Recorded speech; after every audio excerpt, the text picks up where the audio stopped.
I'm sorry. I'm sorry that I fell asleep. I was watching a goddamn Real Madrid game, ladies and gentlemen. Boring performance from Real Madrid again, ladies and gentlemen. Even though winning, but we just look at that performance and just say, meh, man. Just straight up boring, zero personality.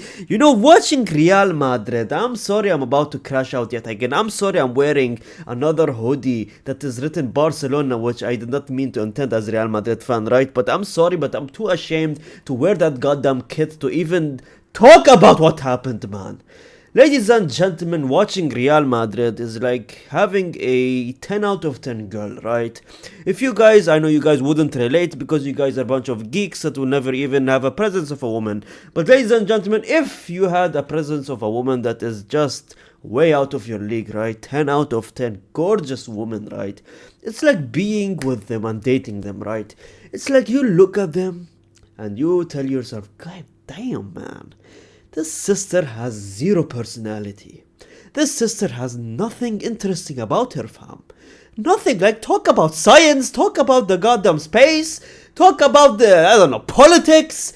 Nothing. It just looks good. Same thing with Real Madrid. You just take a look at it. It looks good. They have the Santiago Bernabeu, which to me it's still ugly to me because it looks like a goddamn microwave and an oven. This new rebuild they did, like they spent like $1 billion on it, but that's beside the case. It just looks good, right? You see the trophies, you see the 15 Champions League, you see the club's heritage, you see Kylian Mbappé, you see Vinicius Jr. It just looks so good, but then when you see them play, it's like bunch of clowns, bunch of headless chicken, fam, that don't know what to do on a football pitch. It's like they play football for the first time in their goddamn life, man. Watching Real Madrid is like, I don't know, let me relate this to a movie, like, it's exactly like Willy Wonka, man. Have you guys watched Willy Wonka, the movie? It's like that brother who has like a chocolate factory. It's so boring, fam. That's one of the worst movies I have ever seen in my entire life, man. But at least, even though it's so boring, at least when you watch Willy Wonka, you just crave all this chocolate that is in his factory, fam. You look at all the beautiful chocolate and the sweets and you go out of the cinema wanting chocolate. You're excited about something. When I watch Real Madrid, I'm excited about nothing. I'm excited about nothing. There is nothing sweet about this team. There is nothing that screams, oh, I am craving to watch this team next week and I cannot wait to watch this team next week, man. There is nothing, ladies and gentlemen. I could make a video where I could genuinely analyze this hairline, and this would be more interesting than watching goddamn Real Madrid play a week in and week out, man. Because at least my hairline is going up, down, mostly up, right? Mostly up. We cannot say the same thing about the form of Real Madrid, ladies and gentlemen, because it's usually down and down and down and down. How can you win a game? This is the only club institution where you can win a game and it's still boring to watch. And you still sit there and say, how? How? My question is to Barcelona, how do you only have a 1 point difference between us, man? That's genuinely insane to me. You have only a 1 point difference from us? Look at this team. Just take, oh my god. This team, right, is on your screens right now. Now, I've said this in a previous episode where you can tell a lot by just looking at something. Someone's looks can say a lot, right? And this is not being any racist or anything like that. It's just genuinely some things where you can just look at something and you can tell a lot. You can judge a lot of things by looks. It's just the reality of life. Harsh truth, ladies and gentlemen. When I take a look at this team right here, just visually, it just screams mid, for the love of God. They look like, I don't know. You look at that back line first of all. Look at it, fam. Look at it. It screams mid. I know man of the match is our left back. I know an assist from Hoysen. But it just screams mid, fam. Who's Jimenez? This Arbiola brother trying to pull a Barcelona and bringing players from the academy. Brother, we are not a club where we rely on our academies. We are a club that we buy players already, fam. Don't rely on academy players, for the love of God, man. I mean, I know Carillas is technically our academy player and he is unbelievable, but Jimenez, Asensio, academy player Asensio, the next Sergio Ramos, that cannot even goddamn do anything in his life. He does nothing right in his life, fam. Jimenez, I mean, I don't know why this brother played Jimenez, considering that Carvajal was out there pissed apparently. Carvajal was out there fighting with everyone, saying, and he was fighting with Pentos, which is like one of the assistant coaches, and he was like talking to him and saying that he looked very affected. He had gestures of not understanding the situation. He tried to encourage and explain that there is no way. Like, Dani Carvajal was basically upset that he didn't play this game, right, at right back or something like that, right? He didn't even bring him in the pitch to play at right back. And it just gave me this flashback, right? The difference of players between our players and Barcelona players, right? Look at Carvajal's reaction when Trent Alexander-Arnold was entering the pitch after a long injury as well, right?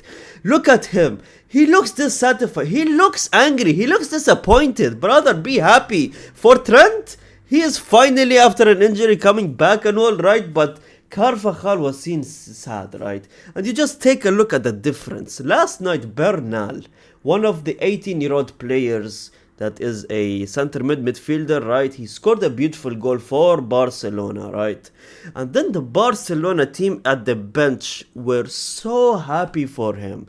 Laughing, clapping, smiling.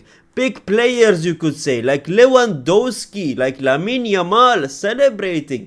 It's like a family at Barcelona, man.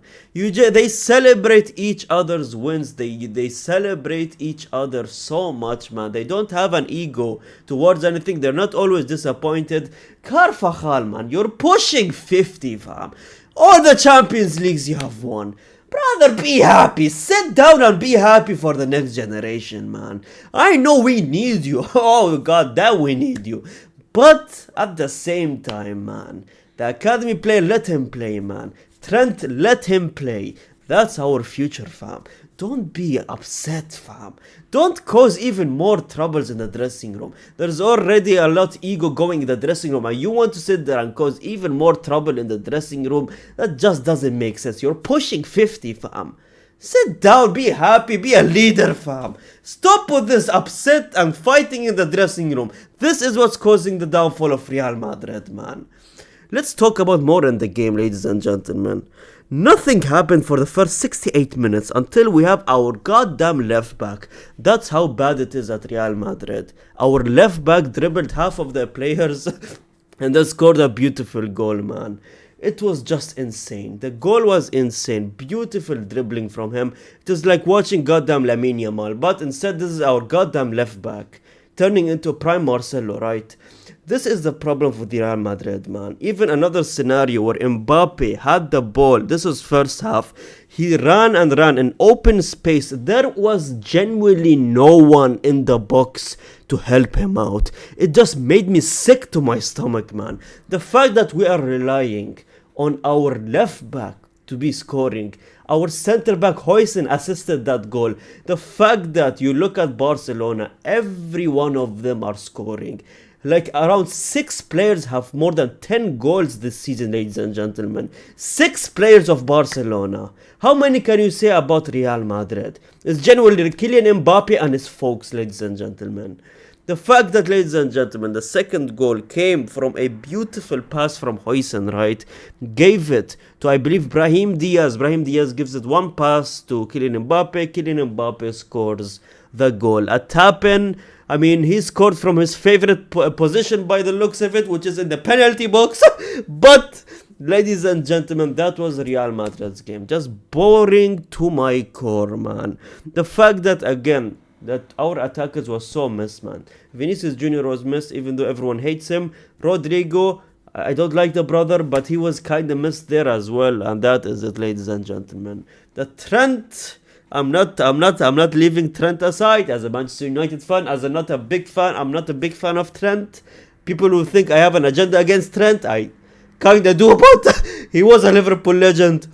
Trent was really good, man. Playing at the midfield, that is his natural position, in my opinion. The passing this brother was doing in this game is just insane, man. And that's the type of player that Real Madrid needs. A passer that can unlock a defense with just one pass. That's the type of player that we needed. That's the Toni Kroos, Luka Modric type of player. That's the Pedri type of player. We need this guy in the midfield more often, in my opinion. Chuck Carvajal at right back because he's going to cry. This brother, make him a midfielder. But that's it. That is the game, ladies and gentlemen. 7-game win streak in La Liga. The worst win streak of all time, probably, but it is what it is. Thank you so much for watching. Subscribe if you're new to the channel. Comment down. I see every single comment. Like the video. Check out my second channel if you want more Man United content. And gracias, amigos.